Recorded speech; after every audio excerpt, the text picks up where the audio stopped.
Yes, exactly. 24 minutes to the top of the hour. That is of 9 a.m. This is Smart Means Business. Andrew Barigi. Now, driving to the world of entertainment, of course, the reports of saturated, that is according to the Hollywood Reporter, about the decline in the movie production that is in Hollywood.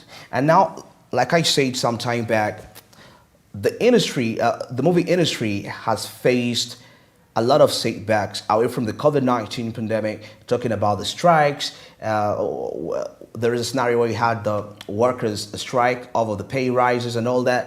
And then recently, we have the fires that called California, that spread over California. And most of the production houses, some of the production houses actually lost part of the very beautiful scenes, to the extent that actually that some of the experts say it's going to be very hard for some of these scenes to be revived, or they may never even return back to the screens. So what does that really mean for the participants in this industry?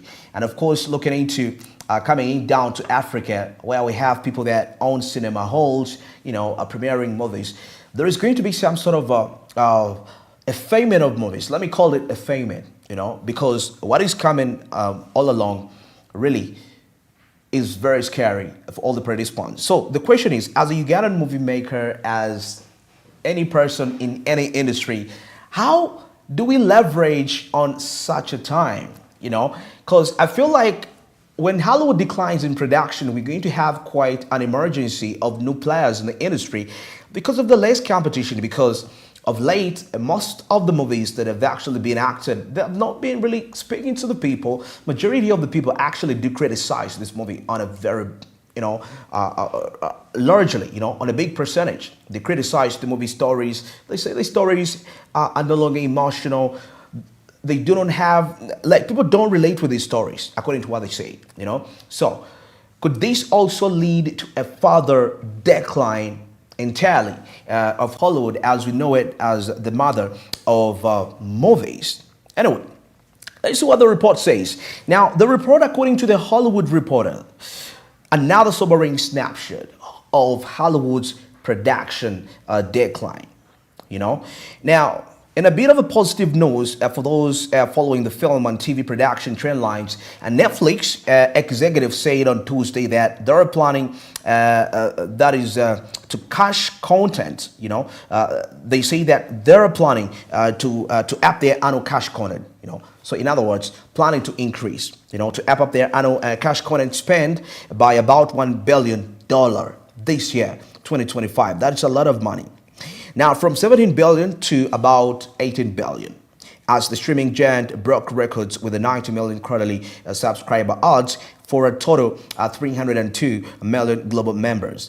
But increasingly, Netflix is anomaly in Hollywood ecosystem where the divide between the haves and the have-nots has actually been growing since the peak TV era that ended in 2022.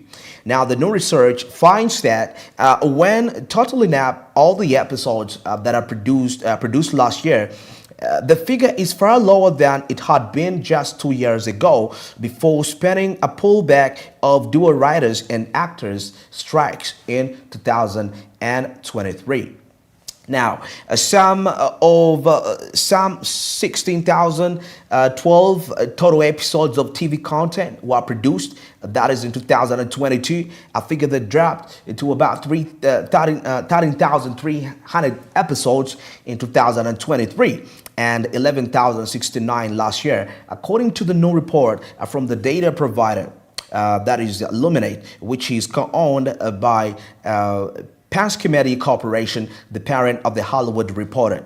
Now, if looking at the total hours of TV produced, that figure the figure falls from about 14,958 hours in 2022 to 10,000 last year. That is a huge decline by about 30%. I'm trying to see in the movie production, and that is going to cost a lot of people that have entirely been relying on movies for a living. Of course, the movies will still be released, but the rate what the public wants. The public is interested in numbers, They want a lot because all the time they want to see something new, but it's not likely to be for this case. I can see the statistics here really show you there is a huge decline. Actually, if you witness for those of you that are series fans, the love series, you get to discover that of late seasons are shorter. I mean, season 1 can actually be about 8 episodes. 5 episodes, 6 episodes. I recently been watching the Black Devs series, I think with 6 episodes. And I'm like, why is this really happening? But of course, it's all due to the challenges that are happening in there. Back in the days, we used to have the season running for as much as 20 episodes, 15 episodes when it's late. But today, the maximum episodes of the series produced is 8, a season, 8 episodes produced. Why? That clearly shows you that the industry is actually heading in a total decline, most especially in the coming years. So for those that are surviving entirely in the movie industry, I think the time is now as we try to diversify the content. You can try to shift to some industries, try to check out the Bollywood, try to check out the Nollywood.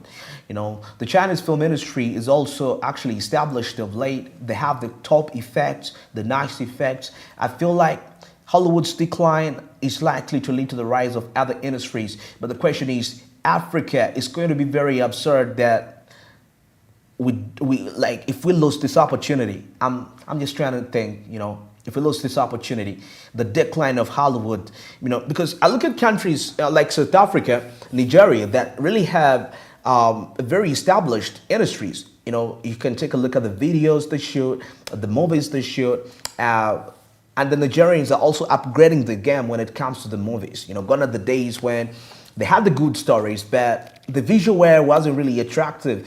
Something it wasn't cinematic. Let me say that it wasn't cinematic. It's like as though when you're watching a Nigerian movie 15 years back, it's like as if it is a video. It's not a movie. There is a difference between a movie and a video. It feels like so. These industries have a chance. Africa has a chance, and actually, with the rise of Africa, the Ugandan movie makers have a space here. That's what I'm seeing in the next 5 years, according to what I'm seeing. Already the box office numbers are surging. Movies that are produced and perhaps are expected to hit the box office so high, it's not working out anymore. It's actually reducing as we speak. The rates are down, and I can see the directors are really trying to bring back the people, but it's not possible, at this time. So, Nollywood, Bollywood, and the Chinese industry, this is a chance, and the fact that Africa has a good relationship with Asian countries, United Arab Emirates of late is really having a lot of interest. Africa can actually. Africa's relation with Asia, and particularly China and India, can be some sort of a catalyst for the industry in Africa to also rise at that pace. So I'm thinking the movie creators at this point in time in Uganda should think of having visits to China. Should think of having visits to India. See how we can have these partnerships, having production companies coming in here to shoot movies, all that. I'm seeing there is a shaking in Hollywood that is coming, and we need to get prepared for that. Now, let me proceed with the report here. Among the streaming platforms, most of those tracked in the Luminate report show that fewer United States-produced TV premieres in 2024 than a year earlier. Now, the exceptions were, of course, Netflix, which saw about 146 premieres last year compared to 140 in 2023. Peacock, which upped its premieres from 25 to 36 last year, and Prime Video, that is 39 in 2023 and 42 in 2024. Now, notably, Disney Plus, as forecast by the CEO, that is Bob Iger, slimmed down its original offerings last year as premiums fell. That is from 25, that is in 2023, to just 9 in 24, as Disney pushed back, a larger bundle of Hulu and ESPN. Now, meanwhile, studios have pulled back from flooding the zone on streaming releases. That is in favor of trying to build a scale through targeted bundles. Now there was a slight uptick in the amount of theatrical product that hit the big screen last year, and that's despite the 2023 strikes delaying some tentpoles from 2024 to 2025. Now, about 121 releases from major studios were actually sent to theaters in 2024, an uptick from 113 a year earlier. Now, of course, while the streaming studios are sending more features to streaming, the number of streaming-only film debuts fell last year. That is to about 296 movies from major streams bowed in 2023. Of course, last year that figure fell to 264. Now, the snapshot from the Luminate gives a wider lens view from the quarterly updates that permitting office film, LA has been given the Los Angeles County production landscape. Now, overall shoot days in LA across film, television, and commercials fell from 36,792 in 2022 to about 23,480 in 2084. Now, and across the United States, per the latest Product Pro tally in October, production volume dropped 35% in the third quarter of last year as compared to 2022. Now, in total, Los Angeles production fell about 5% behind the total of even the strike that impacted the 2023 figure per film, that is as of Jan 15th account. So that is in regards to Hollywood's performance in terms of production. And of course, Los Angeles is the mother of movie production. If the production goes down in Los Angeles, then it clearly shows you that the movie industry is declining from the western side. Now, finally, Adobe makes additional $5 million grant to fund for under-respected creators and $1 million for the fire relief. Now, Adobe and Adobe Foundation are making an additional $5 million commitment to fund and support the unrepresented creators and filmmakers. The Adobe Film and TV Fund was established in 2024 to help creators and filmmakers to find career opportunities, to create a greater representation and inclusion in the film and television industry. Now, the additional $5 million adds to the inaugural commitment to about $6 million in grants, contributions, and of course, Adobe Creative Cloud product donations, also inclusive.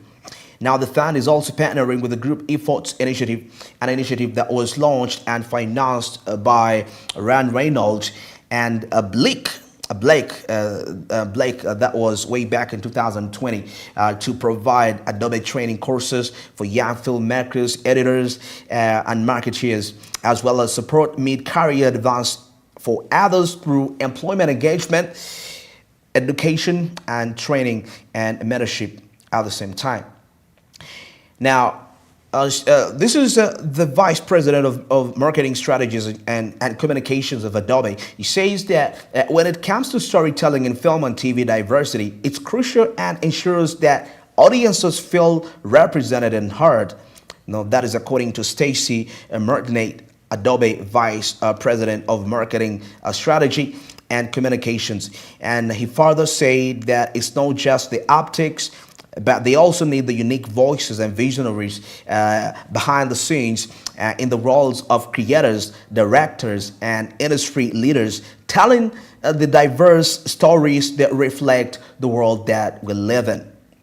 Now, three filmmakers were supported by the Adobe Film Fan last year, and they have their films premiering. That is at the 2025 Sundance Film Festival. And part of these movies include